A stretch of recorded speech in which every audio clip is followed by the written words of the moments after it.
I brought my boyfriend home for Christmas, and my family destroyed everything in 10 seconds. The driveway was already packed when we pulled up. My stomach twisted seeing Uncle Greg's Mercedes next to my sister's Range Rover. I'd specifically told my mother we'd arrive at 2, that I wanted time to settle in before the chaos started. But there were at least 8 cars here, which meant she'd invited people early without telling me. Classic manipulation. Make me look like the one disrupting her perfect schedule. Daniel reached over and squeezed my hand, his fingers warm against my cold ones. It's going to be fine, Lily. They're going to love you. I wanted to believe him, but he didn't understand what he was walking into. How could he? His family had game nights and inside jokes. Mine had scorecards and blood debts. I'd been preparing him for weeks, trying to explain the ecosystem of my family without making them sound completely toxic. My mother, Helen, who measured love in achievements and appearances. My father, Richard, whose silence somehow carried more judgment than words.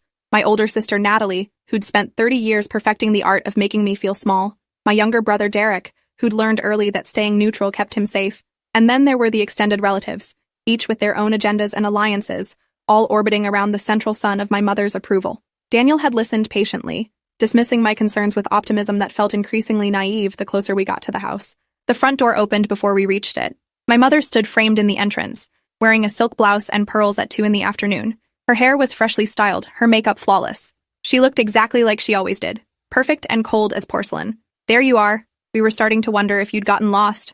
Her voice carried that particular edge that meant I was already disappointing her. I checked my phone. We were exactly on time. Come in! Come in! Everyone's been dying to meet Daniel. She pulled me into a hug that smelled like Chanel and champagne, then turned her full attention to him. I watched her eyes sweep over him, cataloging everything. His jeans were dark and clean but not designer.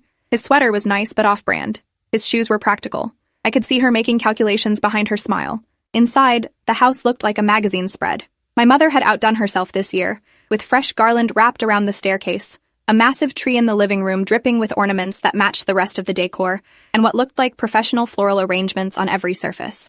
The air smelled like cinnamon and pine, and the particular kind of stress that comes from trying to manufacture perfection. Voices echoed from the great room where I could hear my sister's laugh, that specific performance she did when she wanted everyone to know she was having the best time. My chest tightened. We weren't even through the door, and I already wanted to leave. The introductions happened in a blur of handshakes and air kisses. My father barely looked up from his phone, giving Daniel a brief nod before returning to whatever was more important.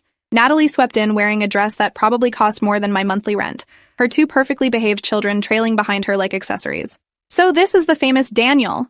Lily's told us absolutely nothing about you.